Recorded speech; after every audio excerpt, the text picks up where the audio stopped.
Welcome to the Deep Dive. It's Saturday, July 26th, 2025. Our mission today, well, it's pretty simple. We want to sift through today's big global headlines, pull out the really crucial insights, and, give you those aha moments that help you feel genuinely well-informed. We've got a pretty packed agenda today. Everything from really high-stakes political votes, major new defense pacts, to unfolding humanitarian crises, and even that intense global race for leadership in artificial intelligence. We're not just trying to tell you what's happening. We want to dig into why it matters and maybe show some of the hidden connections between these events. Exactly. And we'll really try to explore each one. Look beyond just the immediate news flash, understand the broader context, the ripple effects, both what it means right now and maybe for the future too. Okay, great. Yeah. So let's jump right in. First up, a really significant internal event happening in Asia, Taiwan's record recall vote. This is apparently the largest legislative recall they've ever had. Voters are deciding whether to remove 24 opposition KMT lawmakers. KMT is the Kuomintang party, of course. Feels like a moment of real political tension there. It really does. And what's striking isn't just the sheer scale of it, but why this tool, the recall, is being used so widely right now. You've got two sides. Supporters, they see it as a way to push back against what they perceive as growing Chinese influence in Taiwan's legislature. Right, asserting democratic autonomy. Exactly. But then the opponents argue that this kind of move, it actually risks undermining the democratic process itself, Right. Politicizing legislation too much. Right. And the results are expected later tonight, so the atmosphere is definitely charged.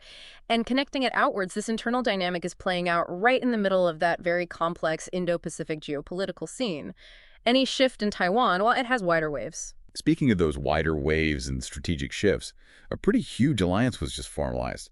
Just yesterday, Australia and the UK signed a historic 50-year AUKUS treaty. That's Australia, UK, US.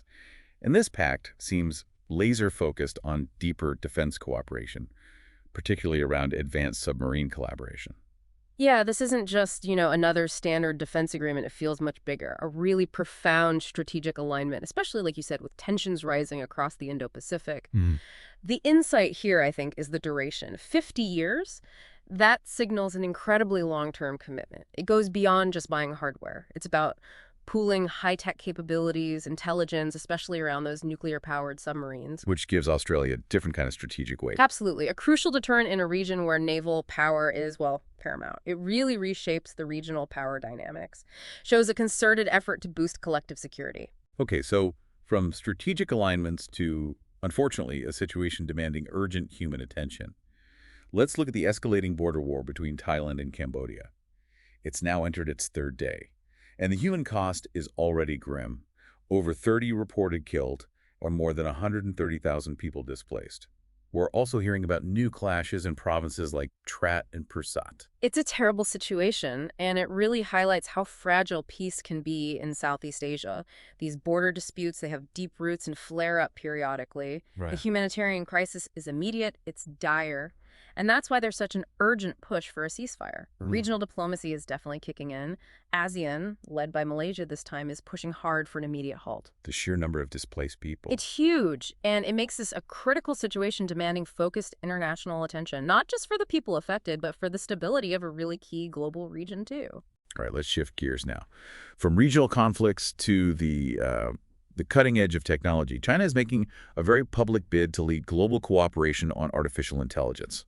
Premier Li Qiang recently proposed creating a new international organization specifically to coordinate AI governance. Yeah, that's significant. China isn't just looking to participate in the conversation, it's positioning itself strategically, trying to be a key architect, perhaps even a counterweight to, say, U.S. leadership in this rapidly evolving AI space. So what's the core idea behind their approach?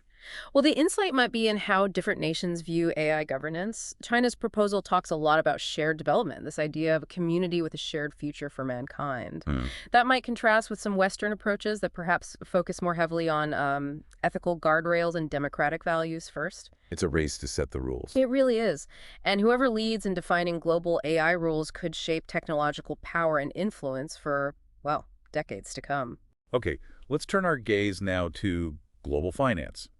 South Africa, they're seeking about $500 million in foreign currency funding.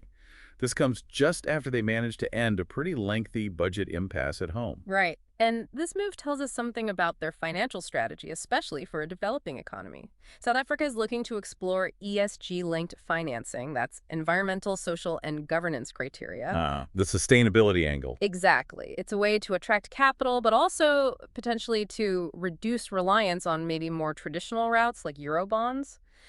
The interesting thing about ESG funding is it often taps into a specific pool of international investment. Sometimes it comes with more favorable terms from funds dedicated to sustainable development. So it's a strategic diversification. Precisely. It shows how developing economies are navigating debt and investment in a world where sustainability is increasingly a major factor in finance. Now, unfortunately, some grim news from the Middle East. Ceasefire talks regarding Gaza have reportedly collapsed. Both Israeli PM Netanyahu and U.S. President Trump have backed out, citing stalled negotiations. Yes, and the immediate stark consequence of this breakdown is that Israel is now reportedly looking at alternative strategies to recover hostages still held and to regain control in Gaza.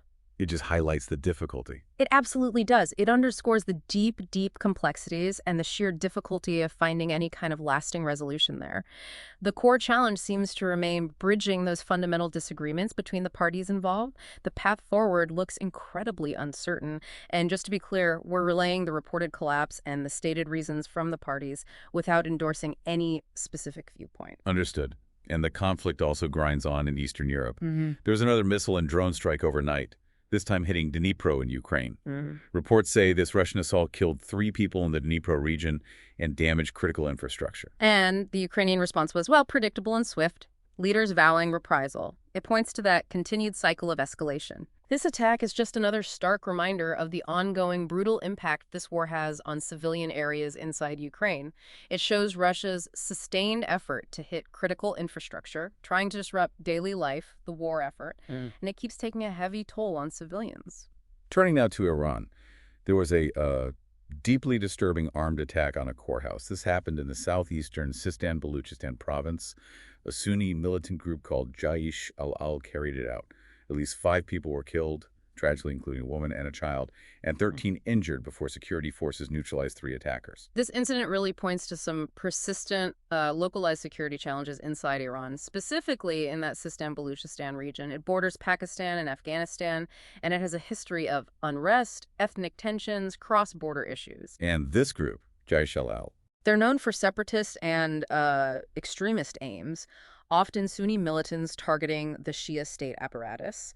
The key thing here, perhaps, is that while global focus is often on Iran's nuclear program or regional influence, these internal conflicts, driven by ethnic and religious grievances, have a really significant and tragic impact on people living there, and they contribute to a kind of underreported regional instability. Okay, let's shift gears again, this time to the economy in Europe. The European Central Bank, the ECB, has put out an assessment saying Eurozone inflation risks are now balanced, despite all the uncertainty. ECB board member Piero Cipollone made the statement, and significantly, the bank decided to leave interest rates unchanged.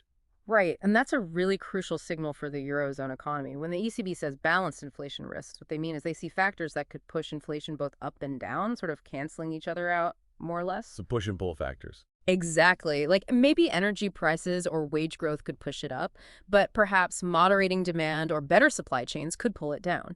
So for consumers, for businesses, holding rates steady suggests the ECB thinks its current stance is probably enough for now, enough to guide inflation back to target without needing to tighten or ease right away, provides a bit of stability on borrowing costs. Okay, and finally today, let's touch on a significant diplomatic statement out of Italy. Prime Minister Giorgia Meloni cautioned that recognizing a Palestinian state before it's formally established could actually be, in her words, counterproductive. That statement really gets to the heart of the complexities around international recognition, especially in ongoing conflicts. It highlights these very different views on the best path towards potentially a two-state solution. So it's about the timing, the sequencing. Precisely. What's insightful is Meloni's position reflects a viewpoint held by some countries. The idea that recognizing too early might reward one side without getting the necessary conditions in place for a viable, lasting state. Whereas others argue recognition builds momentum. Exactly. So her statement is a very nuanced intervention in an incredibly sensitive and long-running issue. The order of diplomatic steps is seen as critical by different players. Again, we're just noting the different diplomatic perspectives here. Wow. Okay. That was quite a tour of global developments. We've really covered a lot of ground today. From those intense political shifts in Taiwan, the big new defense pacts, that heartbreaking humanitarian crisis between Thailand and Cambodia, plus, the AI leadership race, economic moves in South Africa and Europe, and these ongoing, deeply challenging conflicts in Gaza, Ukraine, and Iran. What really stands out to me listening back is just how interconnected everything feels, often in ways you don't see at first glance. Absolutely. And when you start to connect those dots, you see these aren't just isolated events. They're all feeding into this rapidly shifting global landscape. Understanding these nuances, it isn't just about, knowing the news. It's about trying to grasp the deeper forces shaping our world, the emerging fault lines, the new alliances, those quieter shifts that, well, they'll likely impact all of us down the line. The value of staying informed and really looking beyond just the headlines, I think it's immense. It really is. Makes you think. So maybe just a final thought for you to consider as you go about your day. Given all the diverse challenges and shifts we've talked about today, what single global development do you think might have the most unexpected ripple effect in the coming months? Something to mull over. Thank you so much for joining us on this deep dive. We really encourage you to keep exploring the world's complexities.